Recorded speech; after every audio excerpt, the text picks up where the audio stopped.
But I do think that actually the better way of framing it is to ask the question, what are the values that we need to protect? Then how do we go about protecting those values? Of course there will be compromises to be made, and of course there will be difficult choices to be made. But if one has at the core this commitment to protect the vulnerable, the duty of the state, above all else, to protect the vulnerable, then I think we won't be in this choice between welfare or economic security, but rather we will be able to have a different kind of discussion about how the pain is, if you like, inflicted, and who bears the burden. Moving into the future and looking forward, the question that we usually ask here is, how would you like to see a New Ireland emerge in the future? But I think values has been such a recurrent theme in the first two sections we've kind of touched on. That'd be the area that people would probably want us to move into first. What kind of values would you like to see espoused by a New Ireland or used in creating a New Ireland into the future? I think they're actually very obvious and evident, and I think they're values that most people would share, and they fall into two main categories, I would say. The first is that obviously we need a set of values that puts the dignity of human beings at the centre, and that is clear that each person is everybody shares this fundamental equality. So we do need to have a commitment to a society where there is equality for all, and where there are the social and political structures that allows for that equality. That's the sort of the individual sort of strand. That then certainly has to be balanced with the more communitarian or collective strand, because of course that focus on the individual can lead to a very individualistic approach, and it can lead to a sort of a winner takes survival of the fittest kind of approach. So it does need to be balanced with really what most religions talk about in terms of the common good. So individual dignity and the common good. And how do you structure the common good? That's the key question. Well, in the first place, I would say the value of social justice, which, if you unpack it, is essentially a claim that says every society needs to have a way of distributing and redistributing benefit on the basis of need. So need is the key.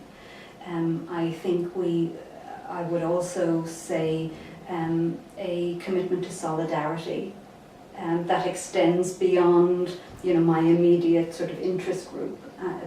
That's got to be key there. And I would also say an attention to what our commitments are to future generations, especially in terms of how we use our resources. What role do you see religion having in this New Ireland? Because I've read more and more articles recently that have been of the opinion that there's a very good chance that Ireland will go from being one of the most observant religious countries in Europe to possibly being one of the least observant, because of the continued negative image of the Catholic Church, and because of decreasing attendance rates at masses. And what do you think religion's role will be in New Ireland? Well, I think Ireland is very interesting in this regard, because I think you have two almost contradictory things happening. On the one hand, we're becoming much more multi-religious.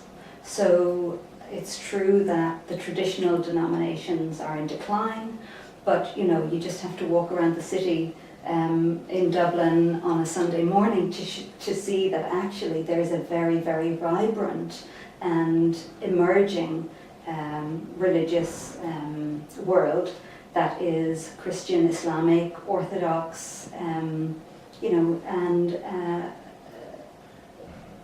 mostly associated with very informal manifestations of religion. So the traditional forms of religiosity are in decline. There's a new multi-religious vibrancy, and also there's an emerging secularism. So, when you put all that together, I think you've got a very interesting, possibly problematic mix. But the role that I would see, I would hope that religion and the religions would be able to play would be that they would be among the voices in a very deliberative and open democratic debate.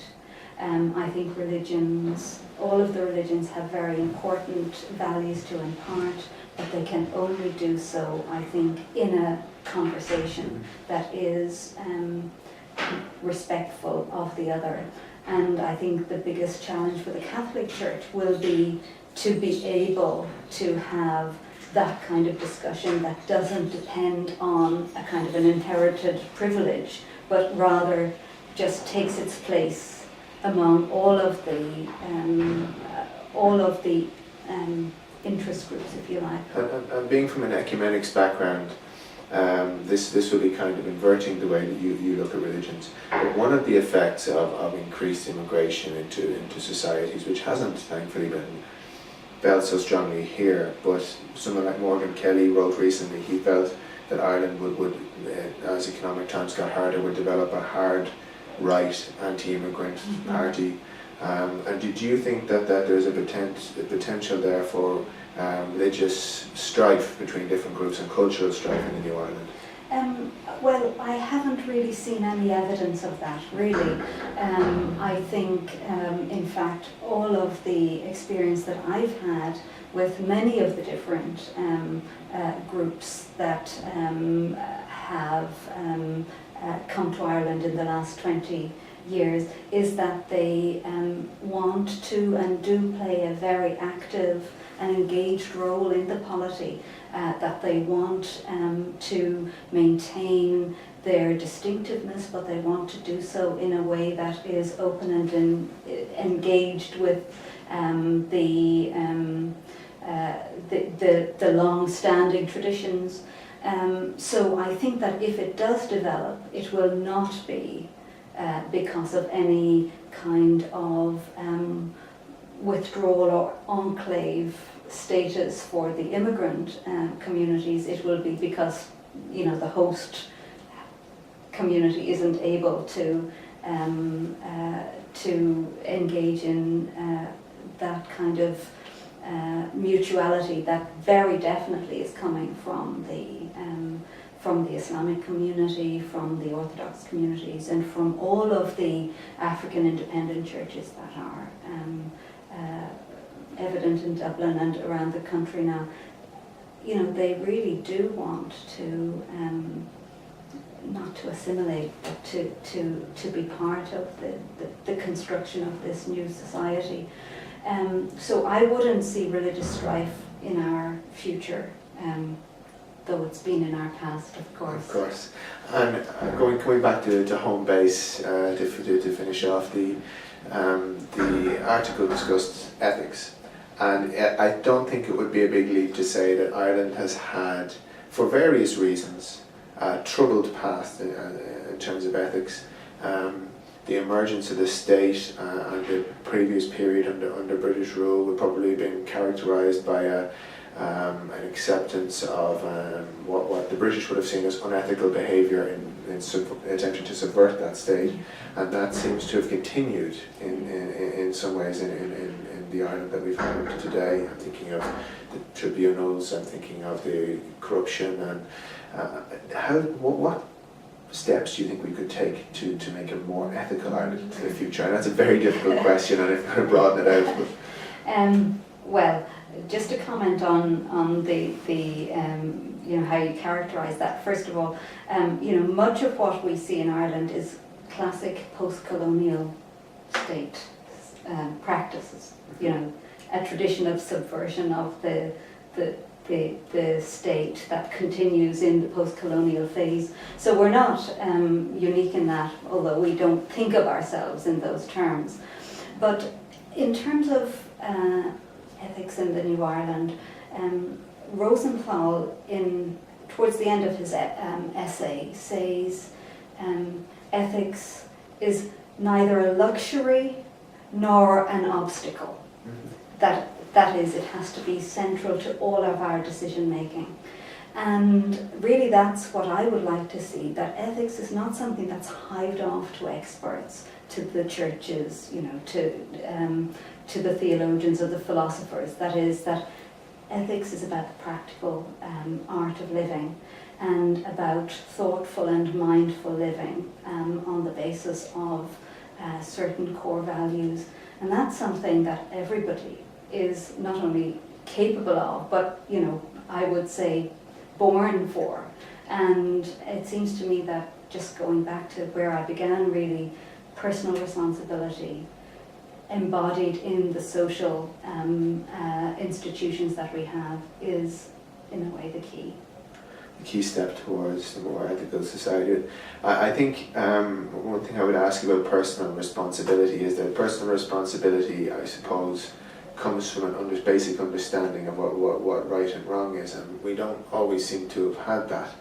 Are there ways, having studied ethics yourself, are there ways in which that can be discussed in a public way, or we can encourage that discussion in a public way?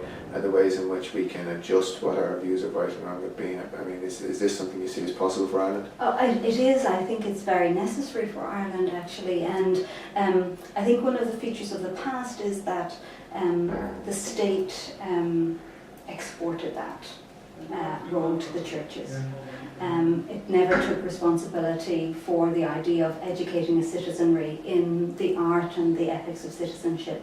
And I would like to see that as part of our curriculum through primary school and secondary school. We do see ethics now coming into medicine, business, etc. But often, I've often been involved in courses of that kind, and the worry is that it's seen as just, like Rosenthal says, a luxury, or just something that you need to tick a box, some kind of proceduralism. But I do think that for a society really to think through these issues, it has to be absolutely central to all of our education in all aspects of our society. Thank you, Linda. And that's the end of this video podcast. What I would like to say just before we go, and to remind you, the article was by Joel Rosenthal. It was Leadership as Practical Ethics, and it's on the Facebook page of the Leadership for Progressive Change group. Thank you very much.